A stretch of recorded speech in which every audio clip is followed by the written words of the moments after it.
Well, first for the love section, we're still together. We did it. Oh, yeah. Yeah, we did it.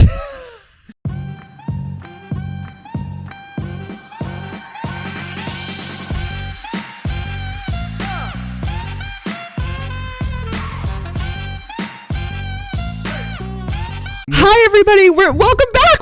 We're back. We are back. It's season 2. Season 2. We ditched the pop filters. Yeah, that's a change. Because I just got tired of holding the thing with the things on it, and it was just too much things. It was really heavy. My arms would get so tired by the end of filming. I would just be like, oh man. Like, I mean, it was good for the biceps, for the camera. Right. For the camera viewers, for the YouTube watchers. Why don't you know words? I don't ever know words on the podcast. I'm not a speaker. Well, welcome back We're to here season 2. After a much needed hiatus. Yeah. Refresh. Enjoy the break. We enjoyed the break. I am excited for season 2. How do you feel? Me too. I'm really excited. I think that we've learned some stuff from season 1. We got a lot of good feedback. We did, and we got some tips and tricks. Yeah, and I think we are in our Eras tour era. And this is going to be the sellout tour of our podcast. Okay, let's do it. So what are some things that are going to be different? You name some, I'll name some. Yeah, so I think in season 1, we did a lot of long form discussions, really deep dives into things. And that was pretty much the focus of every episode. And it was almost always comedians or people attached to comedy. But we had 100% comedians except for Gavin. Gavin, our season finale. And he did stand-up comedy. I know, still count it. Still counts. But in season 2, we are going to be a little bit quicker paced, and we're going to find some guests that just have really cool, interesting stories, comedy or not. Yes, but we are still going to be answering people's questions. Oh, yeah, definitely. So this episode is going to be explaining kind of what's going to happen in season 2. We want to make it clear that we still want to answer your questions. Yes. We still want you to send us questions, and the difference is that we're going to answer them in more of like segments and games, and then dive deep into some of them where we can, because I just feel like we want to keep you guys engaged. Yeah, but the questions you guys are sending are so good. They're so good, and we were just like answering them like it was a essay. And it's like, no, it's like, this isn't school. This is a podcast. Let's have some fun. Let's do some icebreaker games. So season 2 is going to be informative and fun at the same time. Yeah. So we got new segments, new games. We have some pretty cool guests lined up. And this season we're going to bring on non-comedians too. Ooh, wow. Yeah. Woo, dating and pursuing any kind of passion. We're going to find out, know? Yeah. Let's see how the brain changes depending on if you're in comedy or not in comedy. Oof. I'm excited. And so this episode, let's show them some of the games. Let's do some. Okay. What's the first one? First one of my favorites, and we did it on our abandoned podcast, The Safe Space. Oh. Marry F Kill. Okay. And so traditionally, wait, first we have to do the love section. The love section Marry F Kill is up. Us. Okay. Well, first for the love section, we're still together. We did it. Oh yeah, we did it. We survived the heat. We survived a couple trips. Wait, we produced a whole 21 episode season of a podcast, and we're still together. We did it. Our third time's the charm. Oh, it really is. Thank goodness. I was a little worried for like a week there. I was like, I don't know if we're coming back for season 2. I don't know. Like, yeah. Aurora has a new podcast now. I do have a new podcast. Give Gab love. Yeah, with Travis. Yeah, and so I'm like, is she gonna be podcasted out? I'm not. No, Aurora has a lot of words. That's yeah. I'm just Gab and love and comedying. There we go. But yeah, we made it. We're still together.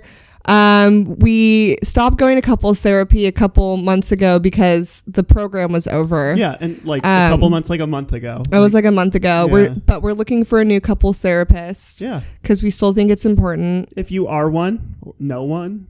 If Kaiser. Yeah, that accepts Kaiser. Yep. Please let us know. Yeah. We're looking for a good one. We still think it's a great tool. It really helped us. We're doing good right now. Yeah. But I don't want like the way you said right now. I know, but I just don't want to ride the high and then ignore the maintenance, you know? Like everything's running well, but I don't want to, have things go bad and then we forget the tools. How do you feel about it? Yeah, no, I agree with you. I think there's more tools that we can find. Like we don't have the tools for every argument and every situation yet. Let's get them. Yeah. Like right now we got a hammer, we got a screwdriver, we got a drill. Like I mean, and for the major things you need for almost anything. Yeah. But maybe sometime we need a jackhammer and right. we don't even know how to use it. We don't know where to buy one. We don't know what things could go wrong in the future, and we just want to be prepared and have a unbiased person to help us guide us through that. So yeah. Also, anyways, we made it. That was the most masculine I felt, being like, yeah, we have a hammer, we have a screwdriver, a drill. I was like, let's name some tools. Yeah. I'm really proud of you. Thank you. I'm a strong handyman. Yeah, super strong. Super strong. Our first new game that we're going to start incorporating is Marry F Kill. Marry F Kill. And I'm sure everybody out there is familiar with it, the concept of which person would you marry, F or kill. But we're going to do it different. We'll do it with concepts. We'll do it with people sometimes. We'll do it with venues, comedians, whatever. We'll do it in different ways. So. Right. And we have had a question about favorite venues or different types of venues. So there's a million different ways to talk about it. But today we're going to talk about different venues that aren't clubs. Yeah, not clubs. And so a lot of the venues that allow comedy to take place are places with alcohol for sale. Yeah. Like we are, as comedians, a vehicle for alcohol sales. Yes. Like they book us because they know people will be captive and buy drinks for 2 hours, food and drinks. Yeah. So that means that we end up performing at a lot of like wineries, breweries, restaurants, because they want people to sit down and buy drinks and drinks and drinks. And if they're laughing and having fun, they're more likely to spend more money on food and alcohol. Mm-hmm. And all of them have different types of audiences. So that's why today we're going to do Marry F Kill. Yes. With 3 of the top alcohol selling venues. Yes. So Marry F Kill. Bar shows. Okay. Winery shows. Okay. Brewery shows. Okay.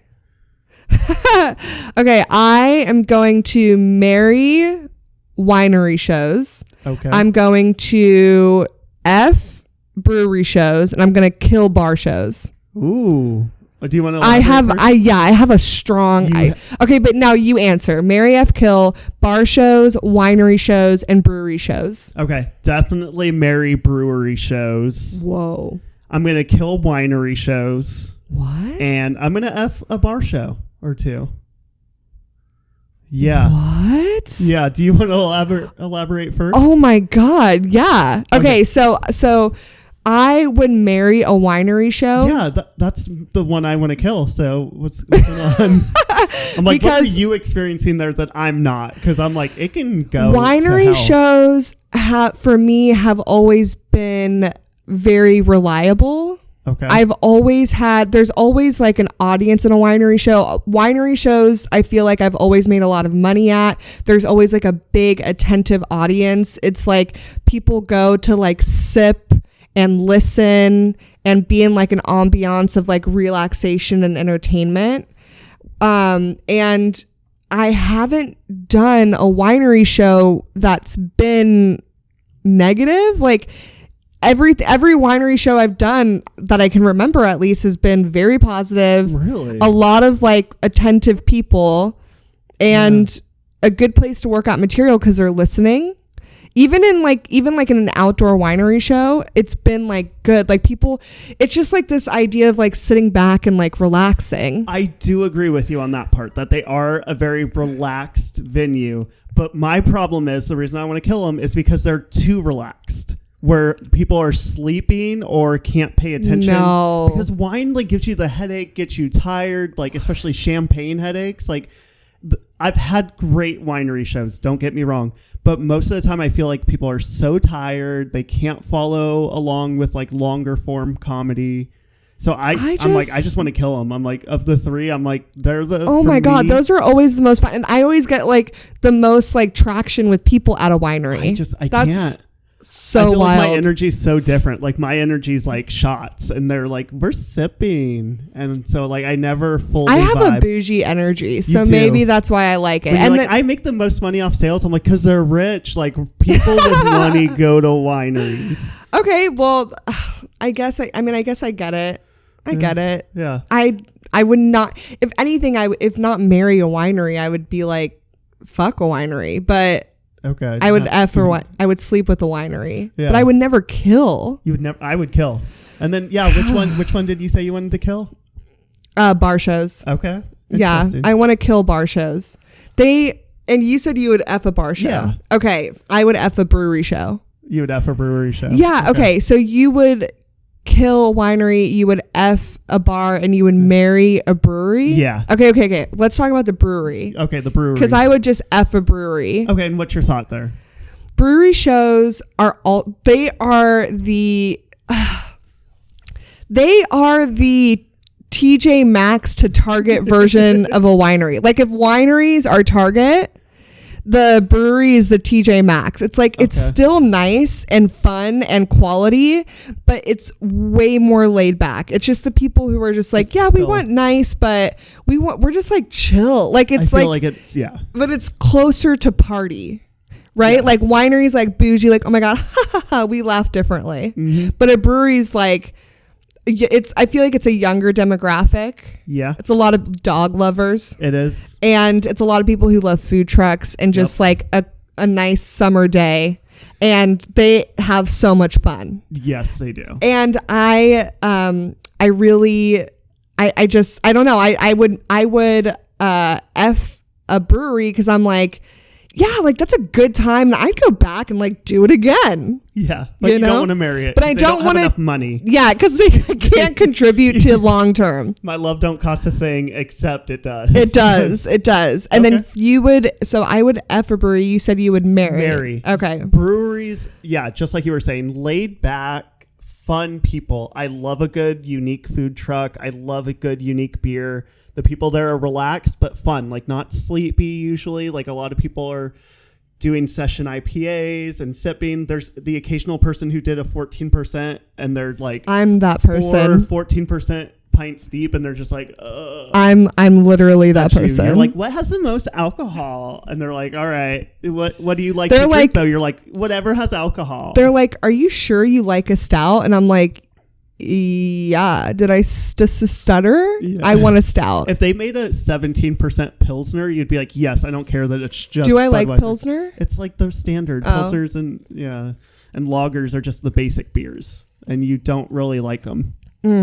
See? Well, I would marry it because it's like every time I go to a brewery show, I'm like, this is going to be fun. I'm going to have a good time. Whether it's a lot of people or just a few, I'm like. See, that you just said it though, fun and a good time.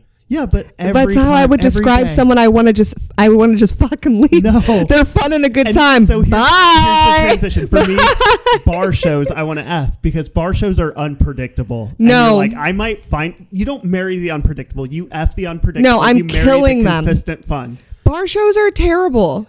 Sometimes they're fun. No. Sometimes. There's like Drew, I've had some fun bar shows where I'm like, yep, this would be the night like I learned something I'm into. Like you're like, wow, didn't expect this to come out. Like, no, bar shows are okay. And they're very involved. They're very like audience participation. I'm like, I like a good participator when I'm effing, you know? Bar shows are good for the sole reason of trying new material. Yeah. That's it. And that's what you do with like a one night stand. You like try something different. Most of the time you do a bar show, no one knew there was a show happening. And Isn't that like going out though? Like you go out and you're like, maybe I'll get some tonight. Maybe I won't. Like same thing with a bar show. You're like, maybe. Yeah, but terrible things happen in a bar all the time. That's why I'd kill it because literally you go to a bar and you're just like, there could be one person. This could be a failing bar that's like, let's do comedy night to attract people. Then it's just 3 of the regulars and they're just in there like, they're like, we don't want to have the show. Yeah, no, I have fun with it. So I'm like, that's why I would. And you would kill it because it's just, I would murder it. You would. I would take a bat. I would take a bat to its skull and I would smash it and I would then put it in a bag. Wow. And then I would chop it more through the bag and put it in another bag. And I'd put it in a suitcase and I'd put it into a river. Wow. That's pretty. I mean, but still book me on your bar shows, please. Yeah, still, yeah. And if you have a brewery show, hit me up. People love me. It's a bunch of love me. It's a bunch of white dudes with dogs in their 30s. True. I'm their demographic. Yeah. When I drop some of my jokes, I'm like, these are nerds, like nerds out there, engineers and Star Wars fans. Money. Yep. Young Money. Yeah. Isn't that a rapper? Young Money, I think so. There's a rapper named Young Gravy. I'm like, there's better. Is there? Yeah, Young Gravy. Sounds delicious. Okay, so our next section we're going to do is... Stage attire. Stage attire. So what you wear. There was actually, I remember in high school, I did this speech, and the Booster Club had sponsored the speech and debate team and bought me a suit. So instead of me wearing like the cheap Walmart dress shirt and slacks, like I got a full suit, like nice suit. So I was like, oh, here's a quote about what you wear from Mark Twain. Clothes. Oh, damn it. I have to look it up. No. Oh my God. Wow. This was about to get so like knowledgeable. Okay. Yeah. Educational. That's the word I was looking for. Clothes are so important to a man. Naked people have little to no influence over society. That's what it was. Mark Twain. That's, yeah.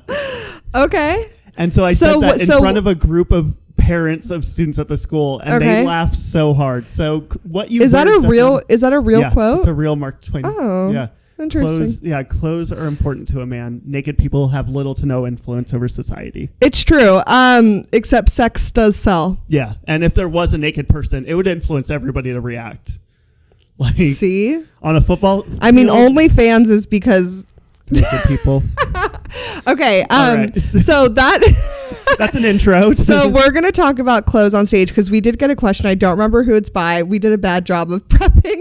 Yeah. But someone did ask a question from last season that we didn't answer of what do we wear on stage? How do you pick your outfits? Why? That kind of just like overall thing. Yeah.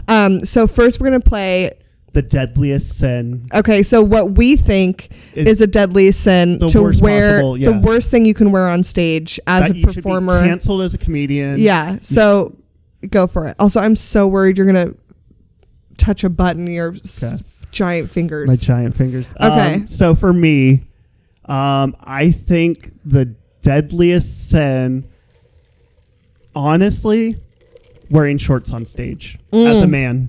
As a man, okay. They set it as a rule. Yeah, stay in your lane. I'm like, stay in your lane. Yeah. Female comedians wear what you want. There's like obviously their own set of rules. But as a male comedian, no matter if it's 105 degrees and it's an outdoor show, you have to wear pants. And I know like people are like, that doesn't make sense. I don't like it. That's a dumb rule. But I look back at videos when I used to work at the Pioneer Underground, and I would, like, in the summer, I'd be running up and down stairs. I'd be running around the club. So I'd wear shorts in the summer because I would die. Yeah. And then I'd go on stage fresh from that, like still in my shorts and polo shirt. Right. And watching those videos, I'm like, it just doesn't look right. There's like, you have to appear professional, and shorts on a man, not that professional. Okay, I'm going to do mine now, and then we'll dive in more. Okay, so my deadliest sin as a woman on stage is, I don't even want to say as a woman, I just want to say as a person, is a hat with a bill. Ooh. Yeah, I don't care who you are. Blocking your eyes. Yeah. Turn it around. Nope. Or don't wear it. Yeah. I think it's terrible. Whether it's a baseball hat, fedora, whatever it is, take it off or turn it around. I think it's a sin for whoever you are. Yeah. And the reason why is because no one can see your eyes or your face. And it's your face says so much about the story that you're telling, because as comedians, we're like modern day philosophers and storytellers, and your face says a lot when you're telling a story. And if we can't see your eyes, that makes it difficult to follow along. And so like, I want to see your face. I would say for women in general then too, because the hat goes for anybody. Yeah. But a hat with a bill, or when people have hair in their face. Yeah. Like I am just starting to wear my hair down more on stage, but I try and like either tuck it behind, or I try and be very conscious of like where my hair is falling, because if it falls in your face, whether you're a guy or girl or whoever, you have long hair, then people are now losing on this side of the stage. They're losing part of your expression. Yeah, why would you limit yourself? Right. You put an obstacle in the way. So either just be aware of how you're moving and like work your jokes and movements around it, or pull it back or clip it back or whatever so people can see your face. Yeah. Those are deadly sins for sure. Yeah. Okay, so the short thing. Yeah, the shorts on stage. Yeah. So I have mixed feelings. Okay, for men, women, or for anybody. For anybody. Okay. It's tough to say deadly sins for clothes because there are comedians who are very well known who wear short, like men who wear shorts on stage. Yeah. So I think it really has to do with how funny you are, and does it have to do with who you are as your voice and your character, right? If you're like a deadpan comedian and that's your style, because what a lot of people don't know in stand-up comedy is like, just like in music there's different genres, right? In comedy there's different genres, right? If you're a deadpan comedian and you're going out with a button-up shirt that's patterned and cargo shorts, that doesn't go with deadpan at all. It makes, there's no connection unless you address it and you're like, I know it's weird because I'm deadpan and I'm wearing this, like, it's, do not wear jeans, wear black pants, and wear a t-shirt. Yeah. No, I think Sam Talent, who we saw in San Diego. Yes, that's who I was thinking of. The videos that I saw in his special, he was wearing a dress shirt, like a button-up shirt, like a short sleeve button-up, and short shorts. And he's a bigger guy. He's a bigger guy, and it plays into his wild, crazy antics. Like he's strange, and his outfit conveys strange. Yeah, he's quirky, he's strange, he's very creative, he's eccentric, and his clothes match his voice. Exactly. And so that's why I do think there's exceptions to the rule. In general, I don't think men should wear shorts on stage unless it has like a very distinct style that goes with your very distinct voice. And that's why it's hard too with women to be like, oh, it's a deadly sin to wear something super revealing because it's distracting. It's like, I mean, maybe like if I went on stage and wore just nipple covers and short shorts, I would need to address it and make it a part of my shtick. Better, yeah. Yeah, because I can't just go out and be like, here's me talking about being a first generation American. People would be like, I'm confused. Yeah. Yeah, it has to go with like who you are. So how do you dress on stage? Yeah, I was going to say. How did you figure it out? Yeah, because for me, I had a while where it was just like polo shirts and jeans or shorts. Yeah, how did you start? Polo? Yeah. I mean, like when I did open mics, t-shirt and shorts. Well, let's not do open mics. Open mics are, it doesn't matter, but like for... That shows it was like polo shirts or button-up shirts. And like cheesy. Oh, and also just so listeners know, sorry to interrupt you. We say whatever to open mics because open mics for comedians are like the gym. It's like, what do you wear to the gym versus what do you wear to the game? Yes. Okay. That's a good way of putting it. Yeah. Not that open mics are terrible, but yeah, you'll see most of us dressed down. Yeah, because we're just like working stuff out. And okay, I didn't mean to treat an open mic that way. Like, you can show up dressed up, but that's gonna set a different tone. But also don't dress in your pajamas. I was just saying there's less effort. Yeah, still put some effort. You're still on a stage with a microphone, so respect yourself and have it meet your voice. Yeah. So whatever it is. For me, and then it was like cheesy dress shirts and jeans. Mm-hmm. And though there was a little while where I wore a suit. I was a suit comedian for like 3 months. Was it when we were together or no? I think so. I feel like I remember you in a suit. I did suits a lot. Yeah. Because I was like, oh yeah, I would wear my glasses and a suit because I was like, I'm playing the nerdy guy. Oh my God, your glasses. Yep. Oh, and the glasses for a while. The glasses with the dress shirt era. Drew had these glasses, these Oakley glasses. Yeah. Those were so cool. They were not cool. They were so cool. Even a little bit. There's still some producers who find that photo and use it for some reason. So Drew had these Oakley glasses that are like, you know, those like running sunglasses. If you're listening to this, the runner glasses. Drew basically had that in actual glasses to see. And they had a blue frame and they were so nerdy. And I have no idea how I fell in love with you. I rocked it. And I had the long hair, really long hair back then. Longer, yeah. That was my So style. how has it progressed and how and why? Yeah. So it was me being a cheesy comedian and kind of a nerd and dressing like a nerdy person. And then finally, like maybe 6 months ago, I was like, I'm tired of this. I'm going to be the hoodie and t-shirt guy. Yeah. Because that's what I comfortably wear. And like I started like for a little while, I'll never forget. I was like, oh, it's serious when Hoodie Drew comes out. Mm-hmm. Like there were shows where I didn't wear the cheesy dress shirt, and then I'd get kind of angry on stage, and it like was a different version of me, and it did better. So I was like, ooh, I should always have this little bit of an edge, like t-shirt or hoodie, where it's like, I like the t-shirt Hoodie Drew. I think it's more laid back. Yeah. My only wish for you is that you size up. I know there's some. You need to size up. No, you need to size up. I'm just a bulky guy. And so for you, how has your style changed throughout the years? How did you start and where are you at now? I'm still going through so many evolutions. Okay. I started out, I remember the first thing I wore was just jeans, a long sleeve shirt, and a jean vest. I remember that, yep. Denim vest. My initial style on stage was just to be cute. So I remember I wore, oh my God, one time I wore a muumuu and combat boots. I don't remember. I still have the dress. Oh my God. It was like a long flowy, it's like, you know which one it is. It's a long flowy blue and white spaghetti strap dress. That's not a muumuu. You can't call a dress a muumuu. It's a sundress. It's a modern, no, but it's long. Yeah, but it goes like halfway through my shins. Oh, okay. Yeah. Well, I wore that over here calling it a muumuu. Well, wow. I wore that with combat boots on stage. Yeah. I would never do that again. No.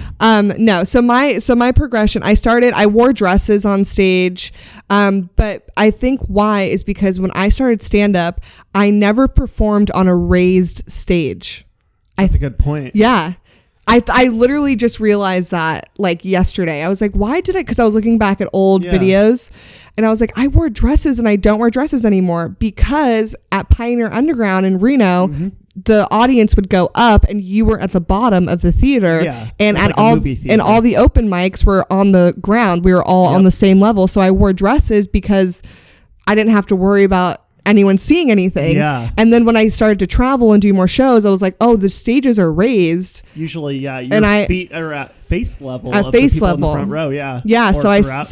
I stopped wearing dresses on stage, and now if I do, because I did wear a dress, I wore a skirt this past New Year's show. I wore a black skirt. I remember that. Yeah. I wore tights. Yep. But anyways, my style has gone through a lot of transitions. I was really self-conscious in the beginning, so I really just tried to, after the dresses, I went from that to like leggings, oversized cardigans, just to like anything to like hide the fact that I was fat. I was like, I need to do that, which is so stupid because like you're fat, just like a giant cardigan isn't going to hide the fact that you're fat. Like, I bet they weigh 200 pounds underneath that giant cardigan. Like, oh my God, I put on a giant cardigan. Do I look skinny? Yeah. No, like you're fat. Just be fat, you know? But my mindset was like, hide. So, and I was like, I don't want to distract them from my jokes. That's what I was thinking. Yeah. So I wore like big black cardigans. I would wear beanies on stage, very Reno, Nevada, and leggings and like rider boots because that's like that was a thing for girls. And very fall, like when you think fall, very fall attire. Very fall attire. That was you. Yeah. So basic fall attire is what I did. Which is just Reno core. If we're being real, Reno core is just fall. Yeah. And it was like around 2015, 2016. So that was very like in at the time too. Yep. I like to think of myself as being in fashion. In vogue at all times. On trend. So then after that, I moved to Sacramento and I still continued that. And then honestly, I would say it was right before the pandemic. I was like, I should start like wearing some sparkles. I've always loved sparkles. So I remember I bought a white sparkly blazer and I was like, I'm just going to like see how I feel in this. I started to feel really good. Then the pandemic happened. So this is like 6 years into comedy. Yeah. Then the pandemic happens and we're in the house and then we come out and I'm like, you know what? Fuck it all. Nothing matters. We all almost died. So I'm just going to start dressing how I want to dress. Yeah.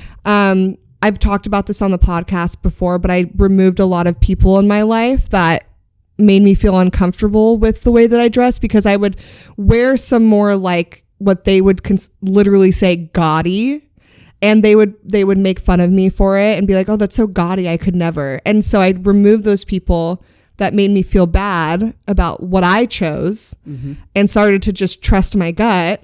So I bought pantsuits that weren't black. They're like, I bought my first one, the pink plaid pantsuit. It was a hit. They're over the top. They're like, loud. They're not like, here's navy blue, I'm running for senator. Yeah. Like, you're not, you're not Hillary Clinton. I got a banana suit, which ended up getting on national television. Yep. I got not an actual banana suit, just a banana yellow suit. Yeah, it's a yellow pantsuit. A yellow pantsuit. I have a pink plaid pantsuit. Yep. I have a green plaid pantsuit. I have a full gray glitter pantsuit. Yep. I have a red pantsuit. I have a ton of different blazers. I have a green one with pearls on it. I have like a leather blazer. And as soon as I started to like trust what I wanted to wear on stage, I noticed that people started to follow me more on social media. More people would come up to me after the show, especially women of color. And they'd be like, oh my God, I love what you're wearing. You were so cool. Like people, I think when I was wearing like when I was trying to hide, people let me hide. They like were like, okay, she doesn't want to be talked to. But then when I started to wear like colors and glitter and like wear things that made me feel confident and happy, people were like drawn to me more. Yep. And it didn't distract from my comedy. If anything, it made people listen more. Yeah. So that's kind of the evolution of my outfits. And now I don't always wear pantsuits. I still do sometimes. I pick my outfits based on the venue. Yeah. So I look to see what the venue is. Like when I went to Mic Drop in San Diego, I was thinking, oh, what would look good with the gold background? So I kind of choose my outfits based on that. So, and it's not just for the audience, but especially video. It's for video, and also it's for myself. Cause like I want to come up with, I want a brand, obviously. And so my branding is like, I want people to know that when they're paying to see me, they're going to pay to see someone who puts effort in and like is taking the show seriously. I don't want to show up with like looking like I just walked off the street. Yeah. I want to show up and people be like, she's a performer. Right? Yeah. I mean, that's how I don't know. And also dressing like that makes me feel more confident. Like knowing I put in effort, I think it makes me feel good. Yeah, it's confidence, and it's also like honesty and vulnerability. Like when people see you wearing what you feel confident and comfortable in, they feel like they actually relate to you versus like, oh, this is a character. Right. And I think the vulnerability part is important because dressing in a way that makes you feel good is expressing yourself. And if people don't like it, it's like writing material and jokes. It's like, then people don't like you. And it does make you more vulnerable when you're like, oh, I'm wearing this and I'm wearing sparkles on my face and I like it. A risk, and that's okay. I'm taking a risk. I don't care if you like it or not. Yeah. Like the comedians that are good can tell a joke that gets 0 laughs and you don't see it shake them at all. Yeah. Versus the comics who aren't as good will tell a joke that doesn't work and they try to save it or they panic. And it's like, no, they want to think that you don't give a shit.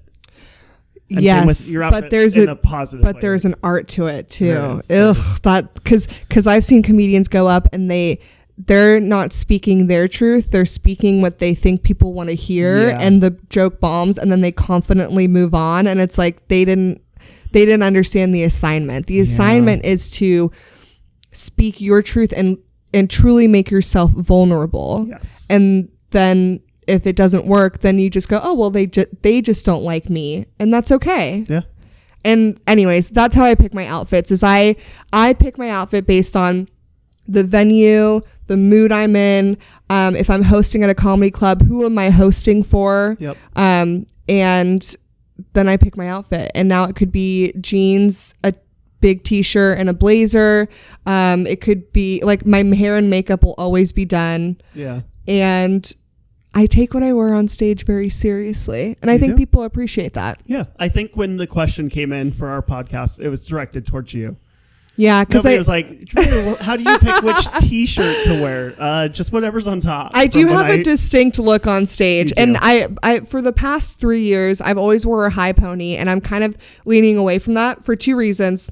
One is I kind of just am bored and I want to change it up. Yeah. Even though that could be risky because it is kind of my brand. But 2, because I'm pretty sure my hairline is receding and I don't want to I don't want to pull because my ponytail's always so slick back. Don't look that hard. Don't look at me that hard. But I don't want to slick it back so much and then my hairline recedes. So I'm just kind of like giving it a rest. You see it? No kidding. Oh my God. Tune in to see the panic on her face.